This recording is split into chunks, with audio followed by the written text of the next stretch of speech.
Something good, yeah, I need them blue skies, I need them old times, I need something good, yeah, something good, yeah, something good, yeah, something good, and I'm no. Only last week I was talking to a carer who she's just got up one morning and she said, I don't know if I'm a bit depressed, she says, because I'm thinking what's going to happen to my loved one when something happens to me. She says, and I just can't get that out of my mind. She says, and I'm feeling a bit low about it. And I said, you're not to worry about that, because I think if you ask any caring honestly what one of the day-to-day fears is, what's going to happen if something happens to me. And I worry about that, and my husband worries about that. And at the end of the day, I think we all do think, well, nobody can really look after them the way that we do. Older carers know that they can't carry on caring forever, and that they need to know what will happen to the cared for, but it's really difficult for them, because in order to do that they're going to have to address their own mortality, and I don't think any of us want to do that. I hate to say it, but at this moment in time we don't there's no end in sight, really. I mean, we'd love for him to be able to live a normal life like everybody else does, and do a job and go out and enjoy yourself, but I just can't see it happening. You don't sign up to be a carer, you know, and it's a job you're given. You're not asked to do. Yeah, here's your child, on you go, get on with it. I'm telling you. Martin went 2 years ago, so that was one gone, and then I've got Mr. Evans very ill, and I looked after him for 2 years more, and now I'm on my own, and there's nobody to think about. I can go out where I want and do what I want, but I'm too old now to enjoy what I would have liked to have done. What do you worry about every day? You don't get enough film in your camera. Is what? Health, education. Going through transition at the minute, which is just a nightmare in itself. Well, his health is a big thing. Worry about that daily. Just worry about the future, financially, and what's going to be done for his future. And they're arguing over funding now. I feel real guilt, because she hasn't got that. I look at other children on the playground, and she literally hasn't got that life. In some ways, she's so mature than her peers. But then in other ways she's so immature, because she hasn't had that socialisation, because her friends aren't allowed around, they're not allowed to sleep. The worries before were basically we couldn't carry on. Their behaviours and things were too bad to deal with, and I worried and constantly lost sleep worrying over Andrew and what was going to happen to him, where he was going to end up. I mean, the main worry is if Dave wasn't there now, I'd cope on my own. And I just don't think that he needs so much attention for one person that I just do not know how I'd cope, to be honest. I know I suppose you've got to. What we need to be doing now is empowering our loved ones to be that bit more independent for should that day happen. You know, when one of us or both of us aren't here, and to make sure you get services in place.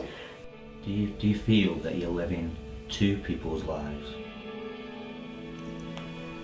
More than 2.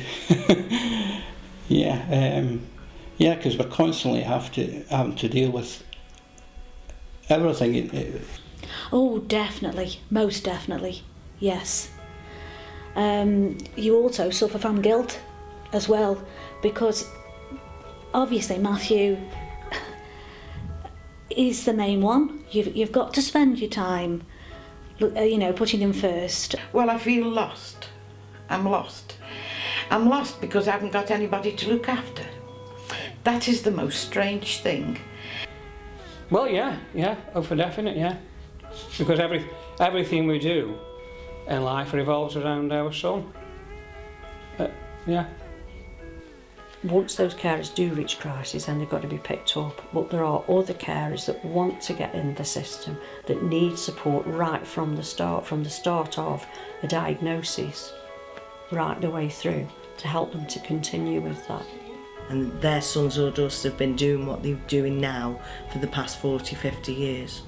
And although as professionals we can see that the sons and daughters may need a change, for the carers they want what's safe for the person they care for.